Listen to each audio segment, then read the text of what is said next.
Hello, all you wonderful people in YouTube land. I know it's been about a month since I've uploaded a video.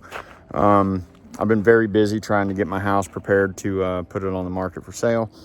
Been pressure washing, painting, cleaning, doing all kinds of stuff. So I got rid of all the stuff from when I built my Audi.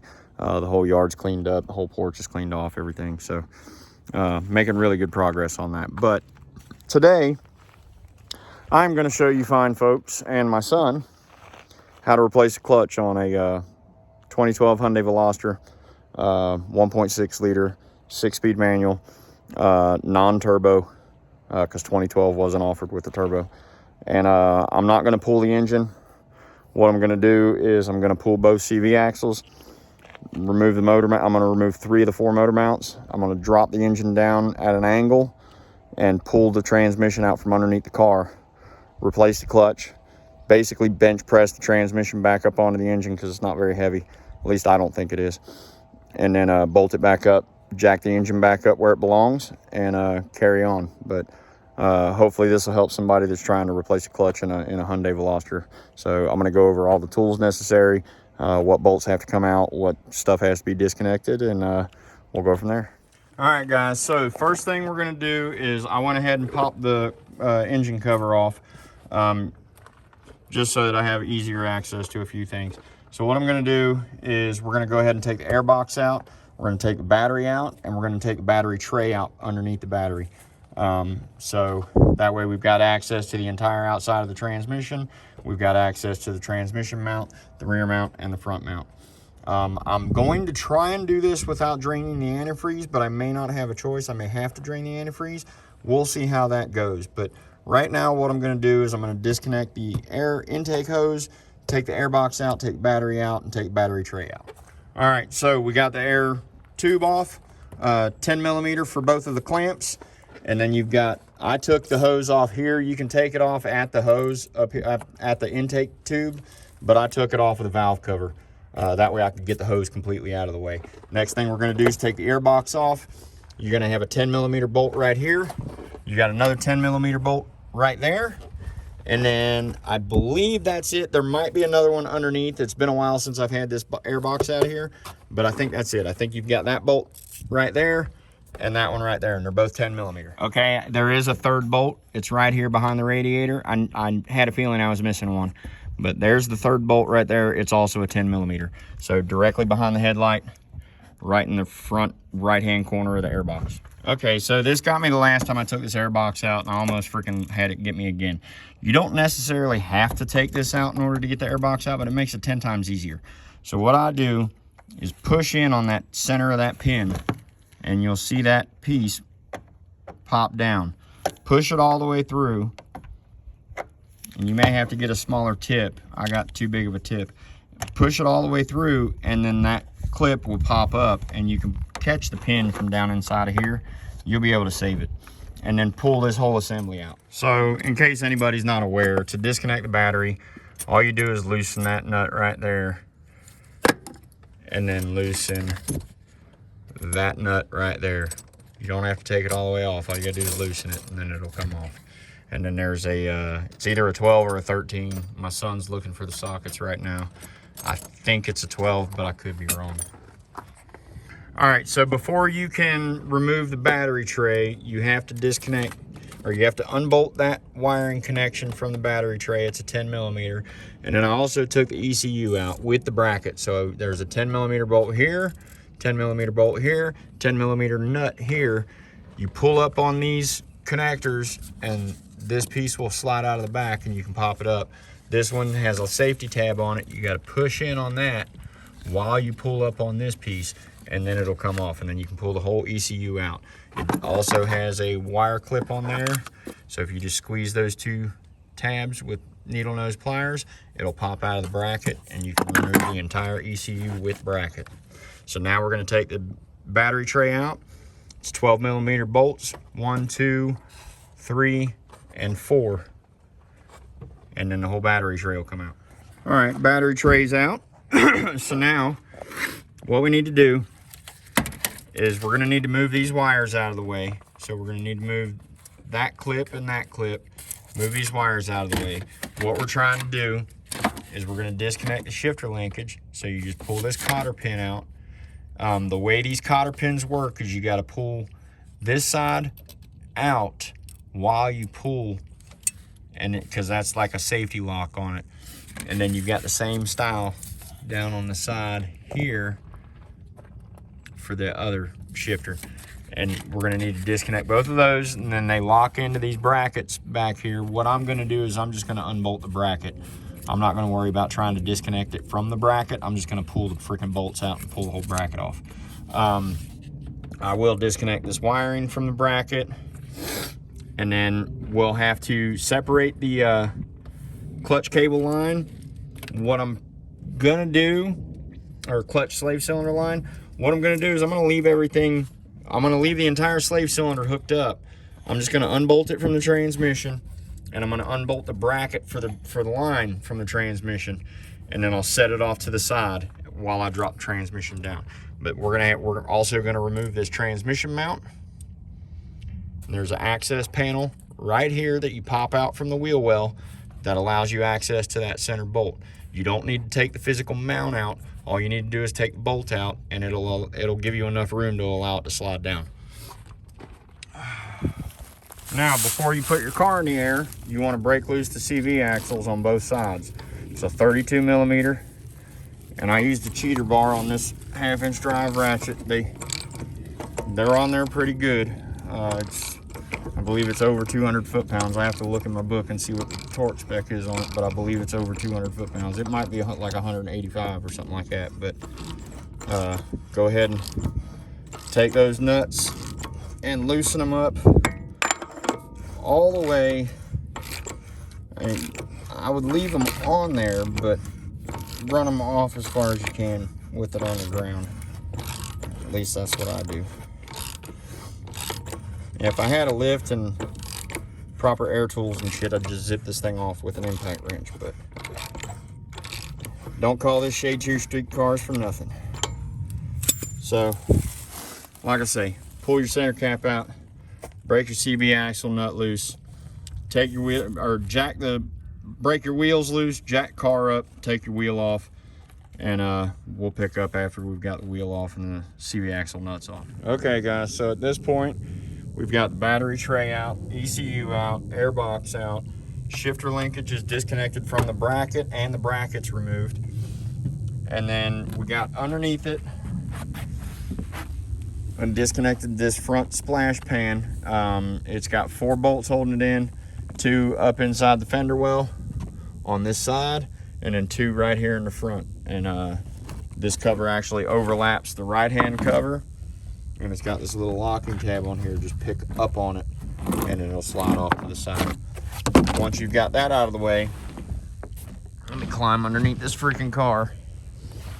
So once you've got that out of the way, now you have open access to the transmission. There's the 2 bolts up in the fender liner, and then there's 1 bolt up here right there, and then there's the other one right there, and it overlaps that cover, and that's the lock pin. But what we're going to do now is we're going to take the slave cylinder off. So take that bolt off, take this bolt up here off for the hose, and then we'll be able to slide the entire slave cylinder out of the way. We'll also go ahead and disconnect this ground wire. That's going to be a 12 millimeter. These are both look like they're 14s. I'll verify that when I go to break them loose. And then I've got the CV axles broken loose. And what I'm going to do is I'm going to take these 2 bolts right here out for the shock and drop the whole arm down so that I can take the CV axle out. I'm going to do that on both sides. Now that is going to require, because I'm going to be breaking loose the strut connections, that will require me to go get an alignment on this car, but the alignment on this car is already shot.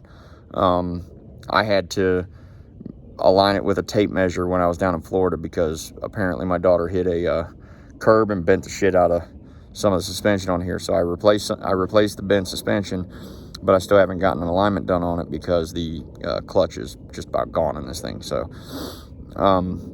yeah, you will need to get an alignment if you go about removing your CV axles this way, but I already need an alignment, so that's why I'm doing it like this. All right guys, so up to this point, we have the slave cylinder disconnected. Those nuts were 12 millimeters, so these nuts that hold this on were 12 millimeter.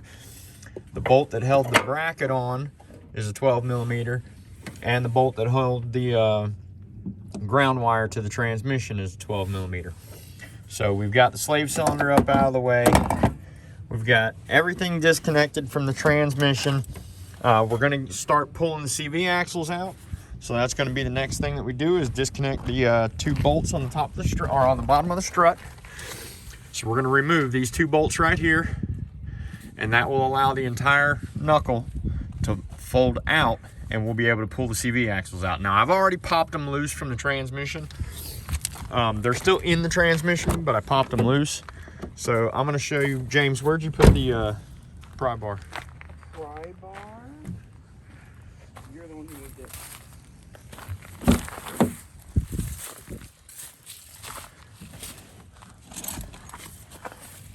All right, well, anyway, I've got the CV axles popped loose from the transmission. They're really easy to pop loose. Let me slide under here and show you what I did. You can see it's been dripping overnight because I popped them out last night. But you're gonna lose some transmission fluid. But you just put a pry bar in. I put mine in right here, and you just pry against one of those ears and pop. Same thing on the other side. So on this side, just put your pry bar in right there and pop that way, and it'll pop the CV axle out. Because these CV axles are sitting out about a ½ inch from where they originally seat. But then since I've already got, since I've already got it disconnected, or I've already got the nut off on the spindle, all I had to do is drop those 2 bolts out of the spindle, pull the spindle down, knock the CV axle through, and then I can pull the whole CV axle out. All right, so the 2 wrenches to take these bolts off, it's a 19, the nut is a 19, and the bolt is a 17. So just take both upper and lower bolts out, and we'll pick back up after I've got those. Okay, now as a precaution, I went ahead and removed the ABS wheel speed sensor so that when I pull the spindle forward, it doesn't yank on the wires. So it's held in with a 10 millimeter bolt right here and a 10 millimeter bolt right there. Take that bolt out and then twist the sensor a little bit while you're pulling it up, and it'll come right off. I also took the 12 millimeter bolt out holding the brake line so that I have enough slop for when I pull the spindle forward. I've got both of the nuts loose. Now I'm going to take a hammer with the nut all the way flush with the end of the bolt, and I'm going to knock it in. You don't want to do it with the bolt in or with the bolt off the end of the nut, because you'll damage the first thread on the bolt or the first thread on the nut. If you flush them up and give it one solid hit, you don't want to keep banging on it, but if you flush it up and you hit it one solid hit, it'll knock it out, and then you can get them out pretty relatively easy. All right, so as you can see, I took the 2 upper bolts out. I fed the brake line over top of the 2 bolt locations on the spindle, and then tapped the end of this. All I used was a 3/8 drive extension and my mallet, and drove it through the center, and then it pulls out. Now I can go underneath the car and pop it out with the pry bar, and then the CV axle's out. So if you need to replace your CV axle, that's how you replace your CV axle. Okay, so we've got both CV axles removed. Starting to remove the bolts for the transmission. You have 4 bolts that come in from the engine side to the transmission. There's 3 of them are the same length. 1 of them is longer. The longer bolt goes in this location directly below where the slave cylinder mounts. So that's a longer bolt, and then you've got 1 here, 1 here, and then 1 behind the motor mount up here.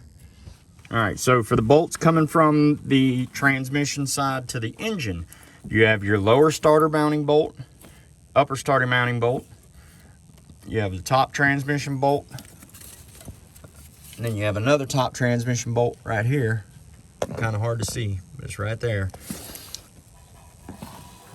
And you've got another one coming from the back side, from the engine to the transmission, and it's located, I can't really show you where it is, but it's located right back here, directly above where your CV axles would be. So there is one more additional bolt coming in from the engine side to the transmission, but it feels like that's just holding the flex plate. But it still needs to come out. And all of these bolts are a 14 millimeter. All right, so the bolt coming in from the back side, from the engine side to the transmission, that's holding just the flex plate in, that is the shortest bolt coming in from that direction. So the shortest bolt is on the back end. The longest one is underneath the where the slave cylinder mounts. Now, your two starter bolts are longer than this bolt and this other top bolt. Now, we have all the bolts out of the transmission. We have the bolts out of the starter. We have that one bolt in it. I'm not going to take that bolt out. Now, I am going to break it loose, but I'm not going to remove it. All I'm going to do is break it loose, maybe a half turn, quarter of a turn, just enough to take pressure off of it. Then what I'm going to do is I'm going to bring my engine lift out here, and I'm going to hook up my engine lift to this engine. I was going to do it with jack, but I think I'm going to do it with an engine lift because this engine only has 3 motor mounts on it. I thought it had 4, but it only has 3. It has this transmission mount, the wishbone in the back, and then this mount. There is no front mount. So I'm going to put the engine lift on here because it's only going to be supported off of this pivot mount over here. So I'm going to try and support it as much as I can with the engine lift. But I'm going to remove this entire piece of the bracket. So what I'm going to do, I've already popped the access panel out of the fender, or out of the wheel well. So I'm going to remove this bolt. I'm going to get pressure off of the engine. I'm going to remove this bolt. Then I'm going to remove these 3 17 millimeter bolts. So there's one there, one there, one there. So I'm going to remove those, remove both of these 17 millimeter engine mount bolts, and then this entire bracket will come off. Then I can lower the engine down and I'll be able to slide the transmission out, replace the clutch, slide it back on. All right, so got the engine supported. You've got a lifting provision built into the back of the intake manifold, and then you've got one built into the front. I'm just using a ratchet strap because it's not that heavy of a freaking motor. If it was a heavier motor, I'd put a chain on it, but not super worried about it. Transmission, once you get the last bolt out, let the engine drop down ever so slightly, pull the transmission out. Transmission's pretty light. I mean, I can pick the bitch up with one hand, so it's not super heavy. That's why I'm doing it like this. I've not disconnected any cooling system, any other oil lines. Didn't disconnect the exhaust, none of that shit. So now we're gonna pull the pressure plate off and the clutch disc, and I'll show you what that looks like after I get it out of there. But this is the original clutch from 2012 when the car was built, and it's got 238,000 miles on it. Okay guys, so we wound up getting maximum life out of this clutch. I don't know how the hell that happened on this thing, but this is absolutely best case scenario for wear on the clutch. So for any of you that don't understand how a clutch works, how it freaking fails or how it wears out or whatever, there's 2 surfaces. You've got a friction surface on this side and a friction surface on this side. All right, they're both riveted to the plate. All right, the big side of the big side of the rivet is the side that is being held to the plate. The small side of the rivet, you can see it's still well below the surface material, but the big head of the rivet is basically flush with the top of the material. All right, and then on this side, you can see where it barely started kissing the top of the rivets. So I've gotten maximum life out of this clutch disc. Now that one you can see where it dragged across the rivet. But what happens is when it goes a little bit further, it'll actually grind the heads off these rivets, and then this entire piece of friction material will just break apart, and then you don't have a clutch. And that's when the car won't go anywhere. So now looking at the new clutch disc, you'll be able to see, and I'll show you once I get it out of this bag. I need to wash my hands so I'm not getting the friction material filthy. But you can kind of see in here how that friction material has got, it's not a lot of material, but it's got a little bit of material above the head of the rivet. So these don't wear like brake pads. So I don't want you getting the impression that this is going to be as thick as a freaking brake pad, but it is considerably thicker than what the original disc is. Here, James, hold that up so that I can compare the two discs, please. So, I don't know if I'm going to be able to show this. I'll have to open it up and show you, but I'll show you a comparison of the two discs once I get my hands clean and I get the new discs out of the bag. But what we're going to do is we're going to take a Scotch-Brite pad and we're going to scuff up the surface of the flywheel. I am not going to replace the flywheel. I thought about it, and because I got such good wear out of this clutch and it was even. Now, if it had eaten into the heads of the rivets, I would have stopped here and ordered a new flywheel to replace the flywheel, or I would have taken that one to a machine shop to get it resurfaced. I'm not going to do that. I'm going to do this the cheap route. I picked up this clutch off of eBay for 60 bucks. Clutch, pressure plate, throwout bearing, and alignment tool. And I'm just going to scuff up the flywheel surface where the friction surface touches, give it something to bite and get the glaze off of there. And then, but I'm not going to do it with any power tools. All I'm going to do is go over it just to get some scratches to break the glaze off there. Once I do that, I'll clean it with brake parts cleaner, and then we'll throw the clutch in there. So I want to show the difference between the OE clutch disc and the new clutch disc. So we're just going to hold these two together so you can see how the thickness between these two. Let's see if I can get a good shot of this. So there's the, I'll line it up with the bottom.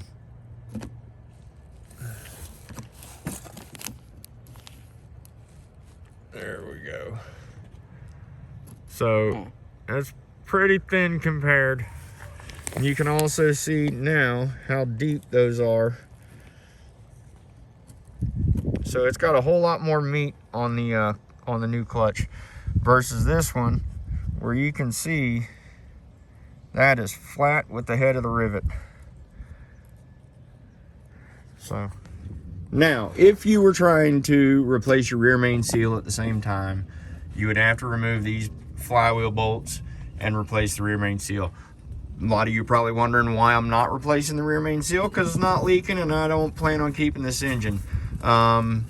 That's also the reason why I'm going with a cheap clutch, and I just need this to work until I get into my new house. Then I'll start doing the rear wheel drive conversion. So that's why I'm doing this, is so that I can still have the car mobile while I'm moving between this house and a new house.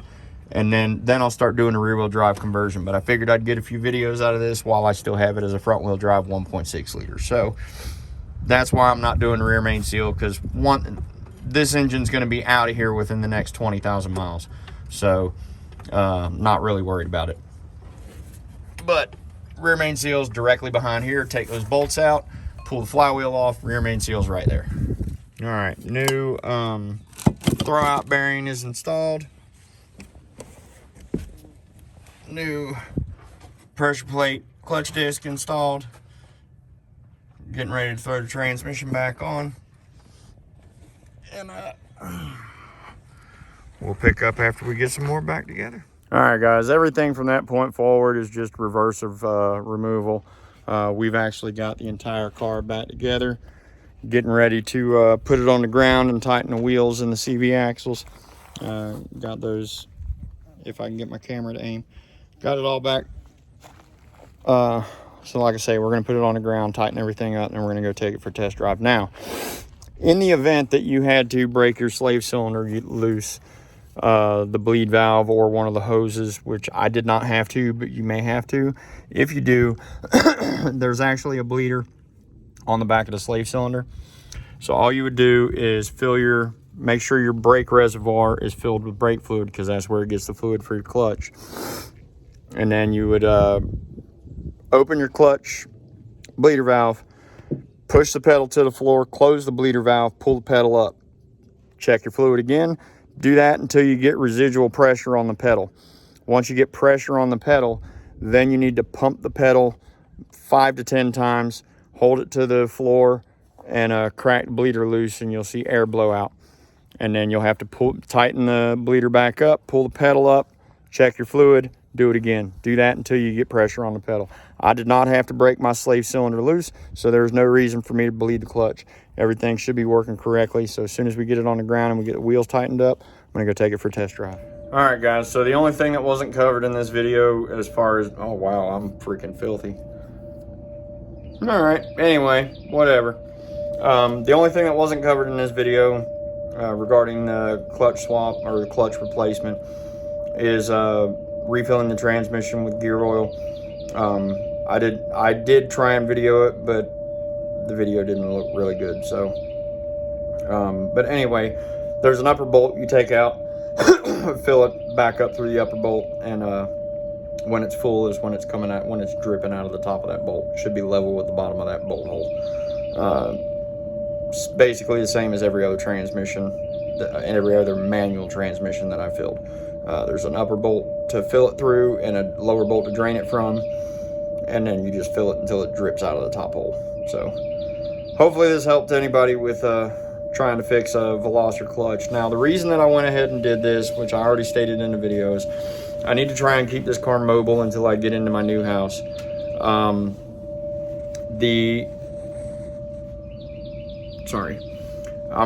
I've been working like crazy trying to get the house done. I think I'm gonna have the house ready to place on the market next week, and then I'm hoping that it'll sell pretty quick because it's a pretty nice house, and I think I'm gonna put it up for a pretty decent price. So hopefully it'll sell pretty quick, and I can start looking for another house. Now, I don't want to get into the reason why I'm selling the house. Just know that I have a lot of personal shit going on right now, and that's why I haven't been able to do videos. And that's also why I'm selling the house and moving into another house. So I'll get into more details later on when I actually can, but right now I can't discuss what's going on just because I don't want to, and it's still ongoing, so I don't know what's going to happen. But still going to try and progress with the videos. The Veloster build has essentially been put on hold for at least 2 or 3 months while I get my new housing figured out and whatnot, move into my new house, buy my new house, move into my new house, sell this house. I mean, I got a lot of stuff that's getting ready to happen. So my loading and uploading of videos may be sporadic here over the next couple weeks. But I'm going to try and keep putting content out. Just know that I've got a lot of stuff going on in the background that you guys don't see, and it's starting to take a toll on me. But I'm not giving up on this channel. I just started it. It's only been going for a year. I'm over 340 subscribers, so I think I'm doing pretty good. So I'd like to continue the direction that the channel's going, start getting into some builds. I just got to finish getting my housing situated. So with that being said, if you guys like this video, if it helped you in any way, please like, comment, share, subscribe, let your friends see what I'm doing.